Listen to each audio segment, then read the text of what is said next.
अगर आप भी लेना चाहते हैं देश दुनिया की तमाम जानकारी तो आज ही सब्सक्राइब करें हमारे चैनल को।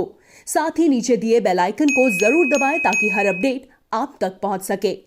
नमस्कार, साक्षी न्यूज नेटवर्क पर आप सभी का स्वागत है। 4 राज्यों और एक केंद्र शासित प्रदेश में हो रहे विधानसभा चुनाव के साथ ही भाजपा की नजर अगले साल विधानसभा चुनाव का सामना करने वाले राज्यों पर भी है।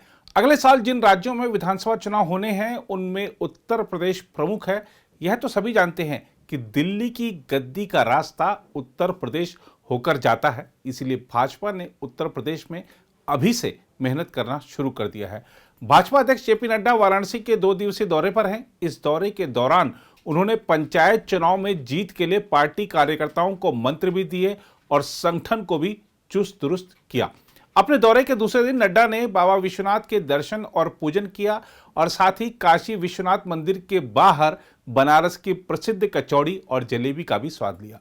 नड्डा काल भैरव मंदिर भी गए और आशीर्वाद दिया। काल भैरव जी के दर्शन के पश्चात और आशीर्वाद लेने के बाद यहाँ एक रस्म है कि प्रसाद के रूप में यहाँ की कचौड़ी लेते हैं, तो मुझे यहाँ वो भी लेने का सौभाग्य हमारे कार्यकर्ताओं ने दिया है।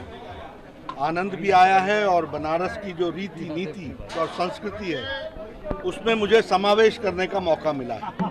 तो मैं अपने कार्यकर्ताओं को और बनारस के काशी के रहने वाले लाखों लोगों को धन्यवाद करता हूं जिन्होंने मुझे ये सौभाग्य दिया है। मैं जब भी काल भैरव काशी विश्वनाथ जी के दर्शन करने आता हूं तो साथ ही साथ काल भैरव जी के भी दर्शन करके आशीर्वाद लेता हूं। इस बार भी मुझे ये सौभाग्य मिला और मुझे आशीर्वाद काल भैरव जी का और पहले काशी विश्वनाथ जी का मिला है, जो मैं आशीर्वाद संजोकर सभी कार्यकर्ताओं के साथ, करोड़ों कार्यकर्ताओं के साथ भारत की सेवा में और आदरणीय प्रधानमंत्री श्री नरेंद्र मोदी जी के द्वारा जो नीतियां चल रही हैं उनको जन जन तक पहुंचाने का संकल्प लिया है और काशी विश्वनाथ जी के आशीर्वाद से उसको हम पूरा करेंगे। पार्टी संगठन को मजबूत करने के लिए नड्डा ने मेरा बूथ सबसे मजबूत अभियान की शुरुआत भी की और वाराणसी के बूथ संख्या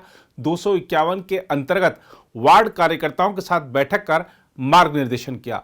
इस बैठक के बाद भाजपा अध्यक्ष नड्डा वार्ड अध्यक्ष राजेश यादव के घर गए और अल्पाहार किया। राजेश यादव और उनके परिवार ने नड्डा के लिए सभी प्रकार के बनारसी नाश्ते का इंतजाम किया था। नाश्ते में बनारसी कचौड़ी, चना और जलेबी के साथ मलइयो भी शामिल रहा।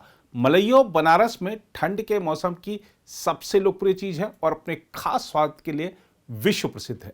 इससे पहले रविवार को वाराणसी में विभिन्न वर्गों के सामाजिक नेताओं के साथ नड्डा ने संवाद किया और प्रधानमंत्री नरेंद्र मोदी के नेतृत्व में देश में हो रहे विकास कार्यों का दावा करते हुए भाजपा की कार्य संस्कृति को खूब सराहा। नड्डा ने वाराणसी के ही रोहनिया में भाजपा के क्षेत्रीय, जिला और महानगर कार्यालय का उद्घाटन करने के बाद आयोजित समारोह को संबोधित करते हुए कहा कि हम सत्ता की राजनीति के लिए नहीं है, सत्ता हमारा लक्ष्य नहीं माध्यम है और अंतिम पायदान पर खड़े व्यक्ति का विकास हमारा लक्ष्य है। लोगों को भी भारतीय जनता पार्टी में आने का मौका मिला, कईयों को सवेर में मिला, कईयों को देर से मिला, लेकिन जिसको भी इसमें काम करने का मौका मिला है मैं उनको बहुत ही भाग्यशाली और खुशनसीब मानता हूं, क्योंकि देश को परिवर्तन करने में और परम वैभव ले जाने में माध्यम बना है तो वो भारतीय जनता पार्टी है। इस बात को समझना चाहिए। और फिर मैं कहने के लिए नहीं कह रहा हूं, आप देखिए भारत में सारी राष्ट्रीय पार्टी रीजनल पार्टियां बन गई और भारत में इंडियन नेशनल कांग्रेस की पार्टी को मिला करके सारी पार्टियां परिवार की पार्टियां बन गई। सारी पार्टियां परिवार की पार्टियां बन गई। यह भारतीय जनता पार्टी है जहां पार्टी ही परिवार बन गया, बड़ा परिवार बन गया। ये हमको समझना चाहिए।